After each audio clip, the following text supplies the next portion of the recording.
Les filles prennent de plus en plus de place dans les films d'Hollywood et on ne pourrait pas en être plus reconnaissant. Non mais sérieux, saviez-vous que Wonder Woman est le premier film de super-héros avec une réalisatrice et non un réalisateur? C'est choquant! Puis en plus, savez-vous comment l'actrice Gal Gadot a été payée? 300 000 $. Bon, ok, moi je serais content avec ce salaire-là.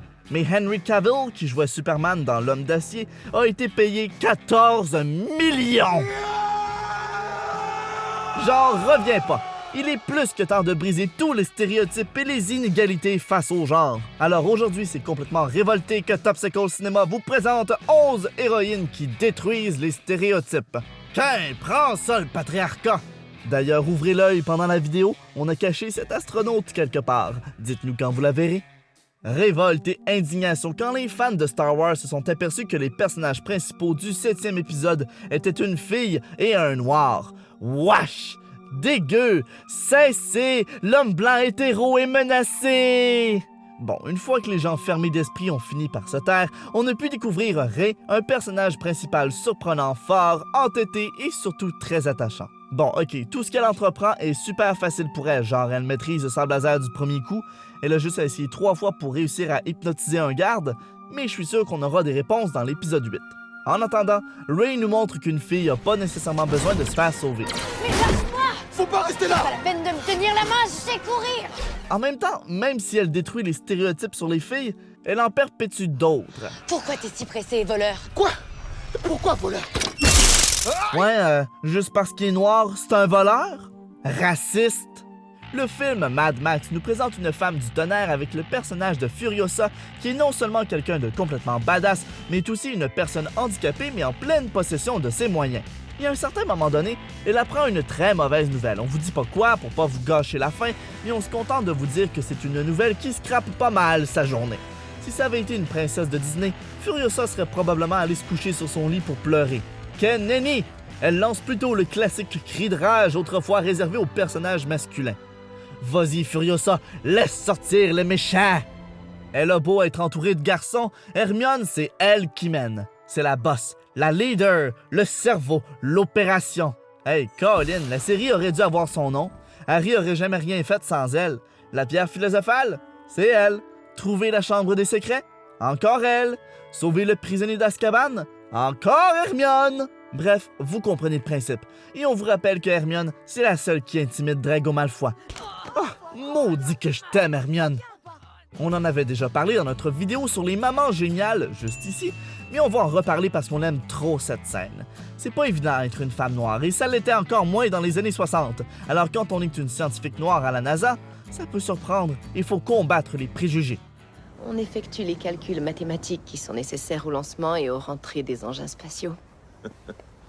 Rien de moins, c'est sérieux. Oui, ça l'est. Et c'est des femmes qui font ce genre de...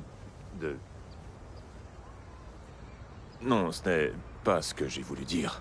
Et que vouliez-vous dire? Hey monsieur, j'ai un truc. La prochaine fois, ferme ta gueule! Le stéréotype de la maman, c'est une femme qui reste à la maison et qui fait le ménage. Et pour la maman dans Kill Bill, disons que c'est pas exactement ce qui se passe. Bon, d'accord, elle fait pas mal de ménage parmi ses ennemis, mais elle est pas à la maison pantoute. Elle tranche des gorges, arrache des yeux, tout ça pour trouver sa fille adorée qui lui a été volée. Puis en plus, elle enlève même pas ses souliers quand elle marche sur le tapis. Ouf, que ma mère serait pas contente. Avoir un homme à la tête d'un mouvement de révolte de société, ça fait tellement 2012. Dans le futur dystopique de Hunger Games, c'est une fille que ça prend. Et pas n'importe laquelle. Une dure à cuire, débrouillarde et courageuse comme Katniss Everdeen. Mais là, si on a un héros comme elle, ça nous prend un intérêt amoureux qui fait rien d'autre qu'être amoureux et dépendant du personnage principal. Ah, salut Pimpita! Ça fait du bien de voir les rôles classiques inversés pour une fois. Traditionnellement au cinéma, les filles étaient là pour avoir peur et se faire sauver. Ah, une chance qu'elles sont là, sinon les super-héros auraient rien à faire. Eh bien, vous savez ce qu'elle fait avec ces stéréotypes-là, Ripley? Elle les garoche dans l'espace et elle leur met le feu. Non mais sérieux, c'est elle qui fait tout dans le vaisseau. La pauvre Ripley. Elle peut bien dormir 50 ans après, elle a fait le travail de cet homme. Quand Louise Banks arrive à Rimouski pour étudier les extraterrestres, elle se retrouve soudainement entourée d'hommes. L'arc! Et bien qu'elle aurait 1000 fois l'occasion de se faire pénexpliquer comment faire son travail, son entourage comprend bien vite que la personne la plus intelligente ici, c'est elle. Laissez donc une vraie femme faire son travail. Ah, puis allez donc lui faire un sandwich. Ça creuse l'appétit à être intelligente de même. Dans un monde où la hiérarchie et le bien-paraître sont de la plus haute importance, un personnage comme Elizabeth Swann trouve difficilement sa place. Toutes ces pressions sociales, ça peut être très étouffant. Mais avec son courage et sa détermination, Miss Swann finit par assouplir le cœur de son père qui finit par comprendre son point de vue. Épouser le Commodore Norrington? Wesh! J'aime bien mieux m'envoyer en l'air avec un pirate. Ça n'aurait jamais fonctionné entre nous, Trésor. Non, pas lui.